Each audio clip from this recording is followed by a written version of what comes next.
জন্য আপনাদেরকে একজন আল্লাহর ওলির ঘটনা শোনাই, যাকে আপনারা সকলেই চিনেন। আমাদের মতলব উত্তরের যিনি গর্ব, আমাদের পাশে শুয়ে আছে ফরাজিকান্দির জমিনে। যারা অনেকেই তাকে দেখেছেন, আগে যারা মুরব্বী ছিল তারাও দেখেছে। জোরে বলি না আল্লাহু আকবার। যিনি হচ্ছেন তরিকে আহমদের ইমাম, ফরাজিকান্দির জমিনে আমরা অনেকেই যাই। এই যে যার মাজার, এখানে মাজার শরীফ, এখানে শুয়ে আছেন সুফি শেখ বুরহানুদ্দিন ওয়াইসি রাদিয়াল্লাহু তাআলা আনহু। তিনি কত বড় মাপের ওলি ছিলেন, তারা কেমন আল্লাহর ওলি ছিলেন। এই শেখ বুরহানুদ্দিন ওয়াইসি রাদিয়াল্লাহু তাআলা আনহু একদিন তার মুরিদ তাকে দাওয়াত দিল। দাওয়াত দেওয়ার পরে শেখ বুরহানুদ্দিন ওয়াইসি আল্লাহর ওলি রাদিয়াল্লাহু তাআলা আনহু দাওয়াত পাওয়ার পরে ওই মুরিদের বাড়িতে গেলেন দাওয়াত খাওয়ার জন্য।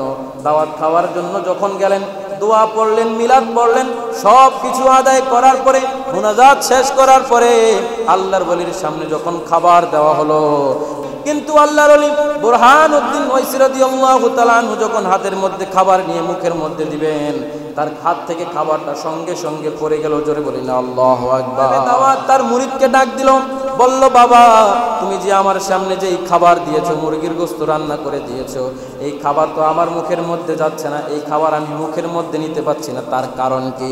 নিশ্চয়ই এটার মধ্যে কোনো কারণ আছে, কারণ যারা আল্লাহর ওলি হয়ে যায় তাদের পেটের মধ্যে কখনো হারাম ঢুকে না। তিনি যখন এই কথা বললেন যে আমার মুখের মধ্যে তো খাবার যাচ্ছে না, সাহেবে দাওয়াত মুরিদকে ডাক দিলেন, বলল, আমার কাছে তুমি সত্যতা স্বীকার করো, এই খাবার আমার মুখের মধ্যে যাচ্ছে না, এই খাবারের মধ্যে নিশ্চয়ই কোনো ভেজাল আছে। খাবারটা আমার কাছে মনে হচ্ছে খাবারটা পবিত্র না, কারণ অপবিত্র জিনিস কখনোই আল্লাহর ওলিদের পেটের মধ্যে সহ্য হয় না। যদি বলি না সুবহানাল্লাহ।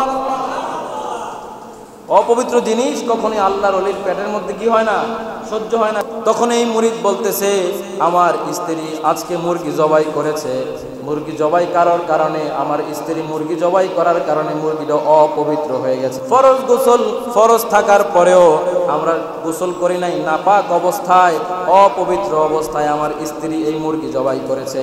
ফরজ গোসল না করার পরেও রান্না করেছে, এই জন্য খাবারটা অপবিত্র হয়ে গেছে। আমরা তো বুঝতে পারি নাই, হুজুর আমাদেরকে ক্ষমা করে দেন। জোরে বলি না আল্লাহু আকবার।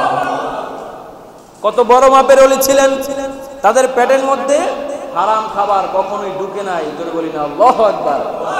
তখন তিনি বুঝতে পারলেন যে অপবিত্র অবস্থায় এই মুরগি জবাই করে আবার অপবিত্র অবস্থায় রান্না করার কারণে খাবারটাও কি হয়ে গেছে, অপবিত্র হয়ে গেছে। আর এই অপবিত্র খাবার আল্লামা শেখ সৈয়দ মোহাম্মদ বুরহানুদ্দিন ওয়াইসি, যাকে ইমামুত তরিকত বলা হয়, এই ফরাজিকান্দির হুজুর কেবলা, তার মুখের মধ্যে তিনি নিতে চাইলেন, কিন্তু পেটের মধ্যে খাবার যাচ্ছে না। কেন? কারণ খাবারটা হচ্ছে অপবিত্র। জোরে বলি না আল্লাহু আকবার। এই জন্য আল্লাহর ওলি যারা, আল্লাহর বন্ধু যারা, আল্লাহ রাব্বুল আলামিন তাদেরকে এই ক্ষমতা দান করেছেন। জোরে বলি না সুবহানাল্লাহ।